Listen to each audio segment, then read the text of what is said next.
Diqqat, tezkor xabar. Prezident Javohir Sindorovga uy sovg'a qildi. Assalomu alaykum hurmatli tomoshabin. Kanalimizga xush kelibsiz.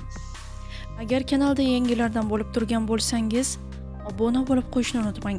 Shaxmat bo'yicha Jahon Kubogi sohibi bo'lgan o'zbekistonlik shaxmatchi Javohir Sindorovga O'zbekiston Respublikasi Prezidenti Shavkat Mirziyoyev tomonidan Prezident sovg'asi 3 xonali xonadon berildi. Uning murabbiylari esa pul mukofotlari bilan taqdirlandi. Bu haqida Prezident matbuot kotibi Sherzod Asadov ma'lum qildi.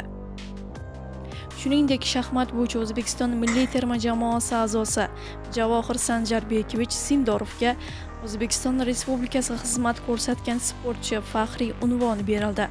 Qayd etish joiz, o'zbekistonlik shaxmatchi Javohir Sindorov Hindistonning Goa shahrida yakuniga yetgan shaxmat bo'yicha Jahon Kubogi g'olibligini qo'lga kiritdi. Ushbu nufuzli musobaqada dunyoning turli mamlakatlaridan 200 dan nafar ortiq shaxmatchi bosh sovrin uchun kurash olib bordi. Javohir Sindorov bellashuvlarning finaliga qadar yetib keldi. Hal qiluvchi bahsda Sindorovga xitoylik Bey Yi raqiblik qildi. Mazkur qarama-qarshilikning dastlabki ikki partiyasi durang bilan yakunlandi. Yakunda g'olib tay-breykda aniqlandi. Tay-breyk yakuniga ko'ra Javohir Sindorov 1.5, 0.5 hisoblarida g'alaba qozondi va Jahon Kubogi g'olibiga aylandi, deyilgan xabarda.